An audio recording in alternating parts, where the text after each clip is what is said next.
jërë ngeen jëf ci ànd bi ak ñun ci télévision Futurs Médias di jégalu bu baax si yéexte bi nga xamante ne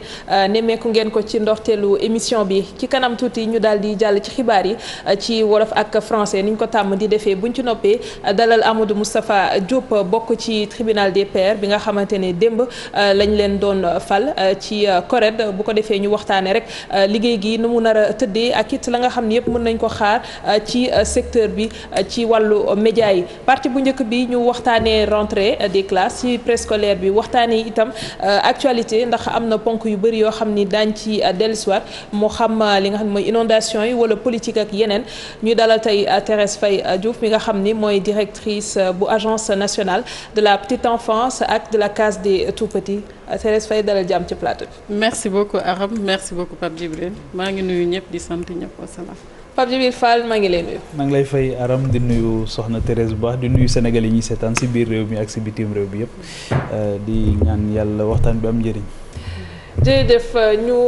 njëkkee ponk boo xamante ne nii am naa ni Thérèse Faye temps yi moom mu ngi am buzz wala démb ak tey la ci agence Sen'Eau bu Yoff nga jàppante fàkk benn vigile coow li bëri réseaux sociaux yi partagé nañu lan moo xew réellement. merci beaucoup ci opportunité bi ngeen ma offrir pour ma mën a peut-être wax effectivement ce qui s'est passé pas quand même pour entrer dans une polémique mais juste peut-être pour rétablir la vérité et puis aussi peut-être qu'on passe à autre chose li nga xam ne moo am d'abord man dama xëy ñu convoqué ma foofu pour une signature quand je suis arrivée maa ngi fekk vigile bi ci buntu bi ma nuyu ko 3 fois bi ma ko nuyoo 3 fois tontuwuma j'ai compris que peut-être dafa am casque ci noppam bi wala en plus il n'était pas en face de moi wala dafa fekk ne peut-être dafa jàpp bon après ma ne grawul man bureau madame Sylla jëm xam naa fa te foofu d'abord soxlawuñu ticket parce que la plupart disent que dama waroon jël ticket booy dem paiement caisse ngay jël ticket mais dama doon dem juste pour benn signature donc bi ma eggee bureau madame Sy le temps que femme bi di génnee dossier bi ci la ma fa fekk ne ma ku la jox autorisation nga dugg fii ma ne ko pourtant de nuyu naa la ñetti yoon maa ngi koy wax sax di reetaan mu ne ma ful camp d'or teg ci leneen loo xam ne vraiment bon par respect aux téléspectateurs du ma ci insister. D'accord. bu mu waxee noonu après madame Sy daal di tëb moom aussi ne ko yow est-ce que xam nga ki ngay waxal mais instant boobu man vraiment meexoon naa ma xam ne kii góor la mënuma xeex ak moom. sama cër aussi mayuma ma delloo ko lim ma wax ma ne ko madame Sy man damay dem gendarmerie Foire de un gendarmerie Foire woowu ma ko téléphone mu ñëw. jàpp waa ji man maa dem gendarmerie Foire porter plainte ma toog quelques instants gendarmerie Foire andil ko convocation bi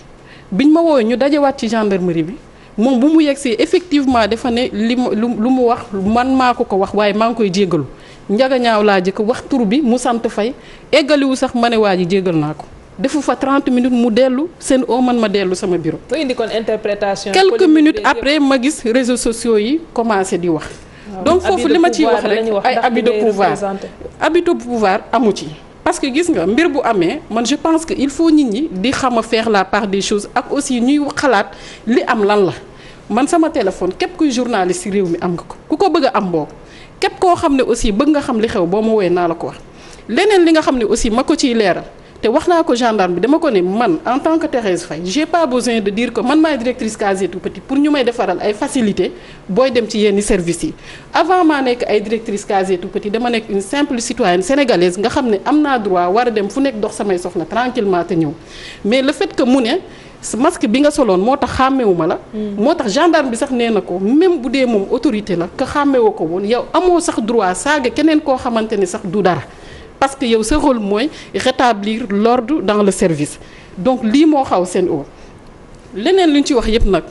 sincèrement sama posture mayuma peut-être may waxanteeg nit ñi mais li ma mun mooy jéggal képp koo xam ne wax na ci lu ñaaw samay photo lu kenn xamul ñuy def photo bi ñu ma génneel ñu naan dañ maa xaañ université photo boobu ku ko génnee rek man danga may rendre fier man parce que tu prouves encore une fois qu'à un moment donné à l'université Cheikh Anta Diop Thérèse faisait partie de ces étudiantes qui réclamaient le bien-être du mouvement estudiantin et loolu lay illustrer donc li ma bëgg a wax daal mooy encore une fois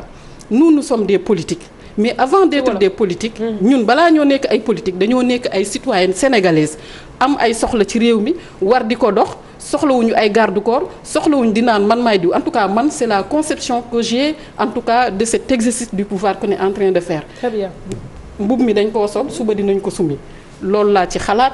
ku ci wax leneen aussi comme ni ma ko waxee léegi baal naa la àq. ñu ñëw ci wàllu rentrée bi man ka sànq si préscolaire bi bu ñu nee case des tout-petits day baax it ñu waajal ndax ci li ñu jëm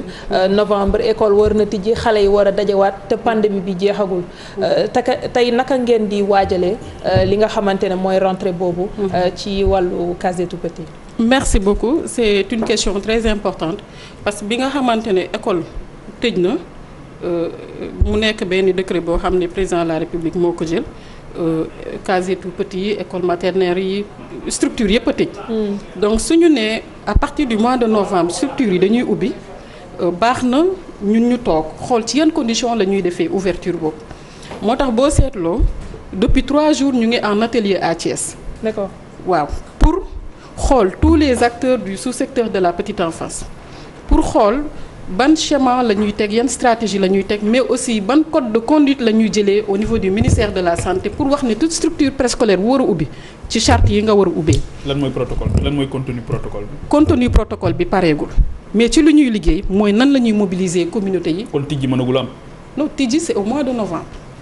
mais le protocole la commission se réunit tous les lundis. léegi lundi bu nekk ñoom ñu ngi réunir donc protocole bi ñu nar a def pour la petite enfance dinañ ko génne au même moment pour les autres classes mais pour la petite enfance li am ba am ci discussion yi nga xam ne amagum nañ ko ak ñoom mooy xale yi mënuñ leen a imposer sol masque xale yi mënuñ leen a imposer par exemple distanciation sociale donc ba nga xamante ne ñun lu ñu war a gën a accentuer wu mooy nan la ñuy def ba ñi nga xam ne ñoom ñooy enseignants yi éducateurs yi comprendre protocole bi nga xam ne moom la ñu nar a teg sur place. maintenant avant d'en arriver au protocole naka la ñuy saafonteeg xale yooyu noonu parce que tamit xale di nga ko jege yenn saay pour expliquer. moo tax matériel bi nga xam ne moom la ñu war a am en permanence pour di désinfecter seen bopp ak matériel yeeg outils yeeg yépp am solo te loolu pour ñu def ko dafa demander un travail bi nga xamante ne ce sera sur le plan national ay atelier ay forum yoo xam dañuy di discuter ak éducateurs yi ban attitude la ñu war a am dans la classe. pour rassurer non seulement les parents mais pour que une fois en classe xale yi mën a dugg def seen jàng mais aussi mën a dellu tranquillement mais de façon générale daal li ma mën a wax avec l'appui de tous les partenaires mooy que comment mobiliser les communautés dans le contexte Covid pour que rentrée boobu doonu am beneen affaire bi mooy protocole bi bu génnee ñoom nan lañ koy approprier comprendre ko ci ni mu gën a gaawee. nga xam nañ temps bi pour loolu lépp ni nga wax ne ñu def ko ndax forum yeeg atelier mais bien sûr am nañu temps parce que c'est des choses qui se feront au même moment parce que tey par exemple ñun lépp lu ñu bëgg a def avec les communautés et les éducateurs am nañ lu ñuy wax les collectifs d'encadrement de la petite enfance qui sont partout dans les départements suñu génnee termes de référence yi yónnee leen ko ñu wax leen nii lañ koy defee mën nañ am dans les 45 départements ces ateliers yooyu ci benn fan donc loolu du problème le système est tellement huilé bu dee côté comité de gestion yi aussi ñoom loolu mën nañ ko def ci benn fan comité bu nekk jot nañu affaire bi nii lañ ko war a ci benn fan les bonnes pratiques seront intégrées définitivement ci benn fan. mais les enseignants ils s'adaptent très vite parce que bu fekkente ne atelier la mais benn fan la atelier de partage lay nekk nii ak nii la war a demee. mais pourquoi mën nañ ko commencer tey ndax bokk na ci li Covid bi indi tey en virtuel avant ngeen di envisager présentiel est-ce que forcément da ngeen war a xaar pour dem daje ak ñoom wala mën ngeen ko. c'est que li nga xam ne moo ci am solo mooy en matière de petite enfance dafa am benn pédagogie boo xamante ne enseignantes yi dañ ko tàmm lépp lu ñu def en atelier sur le champ dañ koy def en pratique. ba ci boo gisee tey jii ni bi ma gisee Covid bi soog a commencé ñuy jàngal ñi ni ñuy raxasoo loxo loolu fekk na côté petite enfance affaire yooyu c'est au quotidien xale boo mën a interpeller sa doom Pape Djibril boo ko ne nu ñuy raxasee sa loxo bu dee jaar na ci préscolaire mën na la ko defaral donc c'est des choses yoo xamante ne ñoom loo leen tegal en théorie dinañ ko def en pratique donc moo tax tey jii nii pour anticiper je pense que comme rythme bi ñu tàmm ñu fekk leen ci loolu et puis à partir de ce moment appropriation bi am na leneen ku ne petite enfance tamit à côté am na ñoo xam ne ay privé lañu di ubbi seen bopp ay crèche muy gën a bëri foofu itam naka la ñuy def ba li nga xam ni jël nañ ko comme matuwaay pour rentrée boobu noonu ñu koy jëfee foofu. loolu da nga may permettre ma jàll ci li nga xamante ne mooy atelier bi ma lay wax te suba lañ koy clôturer mu am li ñuy wax le cadre de référence surtout pour les structures de les crèches par exemple gis nañ ne que Sénégal crèche yi bëri nañu. donc ñu ngi ubbi et depuis un certain temps suñu ministère de tutelle madame la ministre Ndèye Saly Diop Dieng dafa jël décision que agence na saytu loolu xool ci yan conditions maintenant la ñu war a ubbee crèche yi ak aussi bu ñu ko ubbee yan normes la ñu war a teg cadre de référence boobu suba lañ koy discuter incha allah léegi nag le privé li nga xam ne moom la dara pareegul daal. non du question dara pareegul mais fii ak novembre moom li ma la mënta wax mooy balaa ñu caa egg lépp dina yemb mais ñu ngi ci liggéey bi li ma la mënta wax daal mooy privé bi li nga xam mooy protocole bi bu ko éducation bu ko ministère de la santé génnee ñëpp ñoo ci yem public comme privé et ñëpp ñoo am obligation aussi appliquer ko à la lettre. tey lan la case des tout-petits indi comme valeur ajoutée ci li nga xamante ne nii mooy préscolaire bi ndax ba ko fi président Abdoulaye Wade tegee ba léegi am na peut-être ay jéego yoo xam ne def ngeen ko wala ci wàllu natt bu ñu doon joxe tey taux xayma. dama lay jox ay chiffres rek scolarisation bi lan la. merci beaucoup foofu dama lay jox ay chiffres rek avant 2000 on était à moins de 3% de préscolarisation au Sénégal en 2011 on était à 11,7% tey ci 2020. ñu ngi ci 17,6% de taux de préscolarisation di nga ma ne doyul mais j'avoue que boo seetloo par rapport à la sous-région par exemple yeneen dëkk yi du ma tudd tur mais je sais que Sénégal effort yi ñu ciy def ak surtout implication bi nit ñi def di ci investir dans le privé c'est très rare nga gis ko ci ñi nga xam ne ñoom ñoo ñu wër leneen li nga xam ne aussi moo ci nekk mooy ambition bi gouvernement bi am mettre en place benn projet bu ñuy wax le PIPA-DHS Banque mondiale financé ko à hauteur de 43 milliards loolu c'est le premier projet bu am en Afrique de l'Ouest li ko tax a jóg lenn la mooy comment faire pour ñu gën a booster le taux brut de préscolarisation nan la ñuy def ba zone rouge yi am en matière de nutrition dans le pays loolu ñu kii ko ñu combler gap bi mais aussi nan la ñuy def ba renforcer la capacité des acteurs la formation continue parce que formation du rek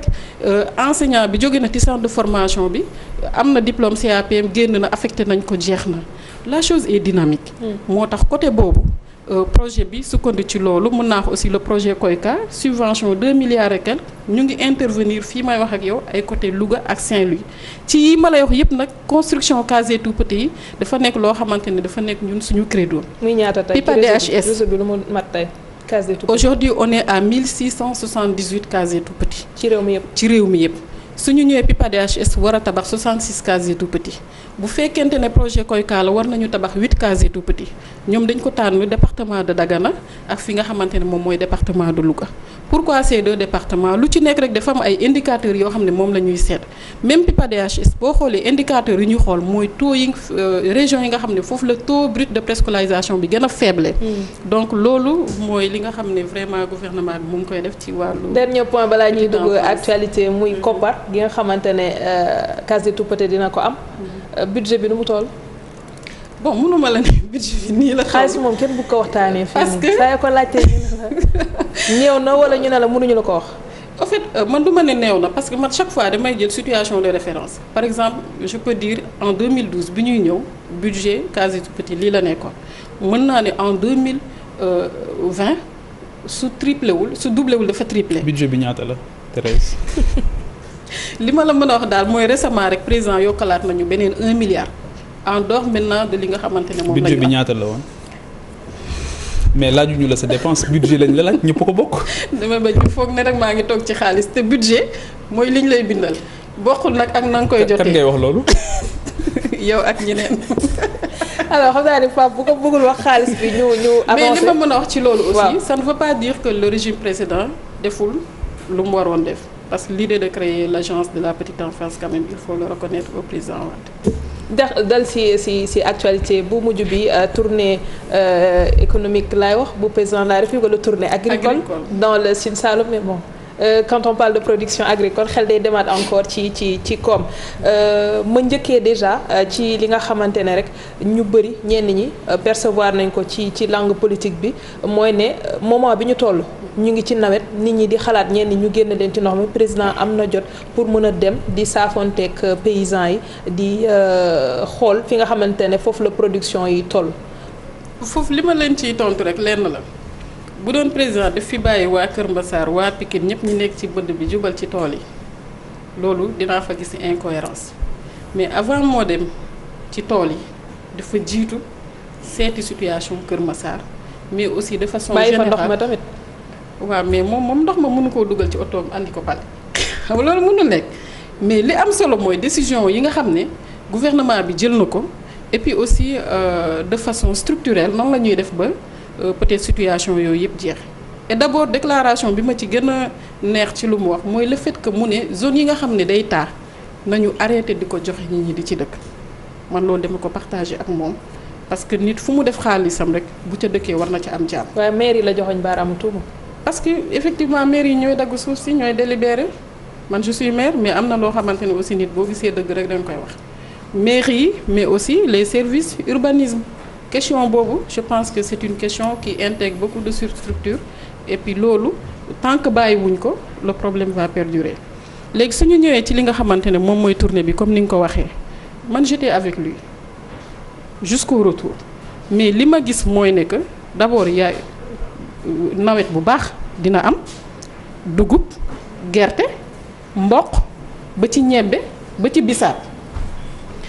yoon bi yëpp gisuma benn portion de terre boo xam ne bàyyi nañ ko te béyuñu ko man loolu remarque personnelle bu ma def la rentabilité bi nar a am ren je pense que le fait que président de la république dem gisal ko boppam war na mën a tax mu xool bu ñibbisee nan la ñu mën a dérouler campagne agricole bi parce que béykat yi bu ñu béyee ba am ba yàlla may leen war nañ leen ko mën a jaayee prix yu baax mais aussi war nañ leen ko mën a kii bi nu sax campagne bi war na am de façon bi nga xamante ne kenn du ci am lu ko ci métti. kon Thérèse yéen jàngu leen dara ci Covid bi. ndax xam nga agriculture fi mu ne fi ñu ci toll mooy ak élevage ak pêche mooy nan la ñuy def ba transformer du jaay rek c'est-à-dire que approche bi gën a am solo fi mu ne ni mooy industrie mais quelle place la industrie wala occuper ci loolu ba nga xamante ni effectivement dootuñu am ay paysans mais ay agriculteurs la ci am. wala bay lekk bay denc bay weccee rek lañ nar a toll. non su ma la nee jaay mais industriel yi ñoo koy jënd. oui mais dañ koy yóbbu. mais non ñan ñoo koy yóbbu d'abord ay Sonacos. chinois yi ak ñeneen ak ñeneen. les chinois. en bonne place nga ne les chinois. mais li nga xamante ne moom moo am mooy tey man li ma gis ci àll bi. ci kaw gi. ci kaw gi man mii di wax yow kaw laa jaareex laa. àll bi c'est autre chose. waaw àll c'est autre chose ci kaw gi. li ma mën a wax foofu daal mooy mbéy mi président xam na bu baax li nga xamante ne moom lañ ci war a def mu génnee 60 milliards nag ne nañ ko ci def pour li nga xam ne moom mooy campagne bi am solo pour rejoindre la aussi ci li nga doon wax pour plus de rentabilité toog nañ benn quelques minutes au moment de la tournée muy wax ak ministre de l'agriculture c'est pas une confidence mën naa ko wax parce que c'est une idée bi nga xamante ne am na solo mu wax ko il faut que l'année prochaine ñu xool nan la ñuy doubler waatee tracteurs yi pour renforcer waat les gros producteurs loolu je pense que c'est une idée te xëy na bu demutoon ba gisal boppam effort yi nit ñi di def xëy na buy planifier day naan rek nombre de tracteurs bu dee 1000 la woon nañ ko yemale ci 1000 mais buy xalaat bu dee 1000 la ñu yóbbu ko ci 2000 parce que il a été sur le terrain et il a vu que tey jii nii ñëpp ñu ngi def li nga xamante ne moom mooy mbéy mi mooy na ñi dellu ci suuf si na ñi xam ne ko tey lépp loo xam surtout contexte Covid bii nga wax tey am na secteur yoo xamante ne ci ñoom lañ mën a compter pour relance économique agriculture bokk ci. soo suuf si lay taxaw Pape si tu me permets muy li nga xamante ne décret bi président génne parce que sànq yaa ngi koy boros muy ni nga xamante ne noonu la ñuy joxee suuf yi si mairie nga nekk maire Jaraaf te loolu noonu baax nañu taxaw si suuf si dañ koy joxe te président léegi wax na naka lañ ko nar a defee délibération yi nu muy tëddee bu fekkee matul 10 hectares kanay fekkee ak kuy joxe autorisation bu nekkee 10 hectares ba jëm 50 sous-préfet bu département bi mooy doxal bu fekkee ëpp na loolu gouverneur daal di entrer en jeu tey loolu noonu ndax jàpp nga ni du néewal doole di parce que maire yi faral nañuy joxe suuf si bëri na te dañ ciy am lu bëri. li ma bëgg a wax foofu rek mooy boo ma dégloo RFM juste bu ñu nekkee ci coowal ndengaleer bi mën naa citer seen confrère Babacar Fall ak Georges Déthié Diop position bi maa ko njëkk a défendre ma ne leen parce que pour être objectivement comme ni nga ko waxee léegi ñun kaw ga lañ dëkk xam nañu réalité yi nga xam moo nekk ci monde rural bi nit ki bu amul dala dul suufam il faut ñu am ay mécanismes yu ñuy teg sur place pour bañ leen a gaañ man RFM laa ne il faut ñu xool benn maximum ba nga xamante ne moom la ñuy autoriser léegi conseil municipal bi mu mun di ko joxe bu ko dépassé dootu ko mën a jox kenn. il faut ñu xool aussi beneen maximum boo xamante ne bu dee benn nit la du ko dépassé parce que jox ni 300 hectares c'est exagéré propos yooyu maa ko tenir RFM. bi ma ko waxee ñëpp reprendre nañ ko peut-être bi ma koy waxuma ko woon par rapport ak ñeneen mais dama ko doon wax par rapport au vécu bi nga xam ne am naa ko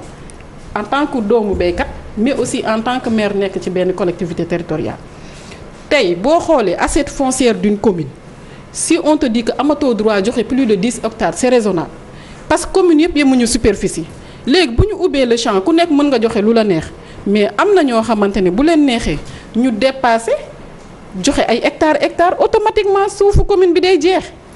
et puis damay wax sax président de la République ak les équipes de l'urbanisme domaine et autres nañu dem au-delà de ça. xam nga lu tax nañu dem au-delà de ça nañu xool commune bu ne lan mooy sa superficie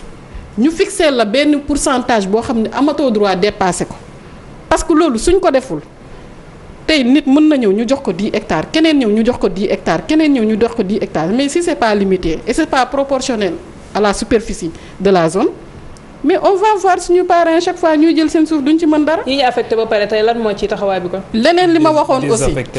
leneen li ma xam nga désaffecté balaa désaffecté di am na ñu yuuxu am na ñu coow. am na ñu jël ba pare ñi jël lu bari toog ci. waaw ñi jël lu bari toog ci. loolu gouvernement bi dina xam lu mu ci war a def mais leneen li nga xam ne aussi waxoon naa ko surtout à l'endroit de mes collègues maires mooy bu ñuy joxeeti ay délibération nañu xool ci yan circonstances lañ koy joxe parce que koo jox délibération mënoo koo tere mu wuti baay mënoo koo tere mu am titre foncier. donc man côté boobu damay saluer décision bi nga xam ne président de la République jël na ko et puis ñu gën a dem jusqu'au fond xool par rapport à l'assiette foncière de la commune ban pourcentage lañu war a. et surtout l'encadrement parce que di nga gis ku jël pour service pour utilité publique détourner ko def ko leneen personnel. gis nañ loolu. donc côté boobu moom damay wax ne que rek le président a bien vu. et puis je pense que maire le président a encore réagi moom day réagir rek. jërëjëf day bàyyi bu mbir yi xew mu doog a réagir. dinaa ñëwaat ci yéen ci kanam ñu dem ci seetaan publicité.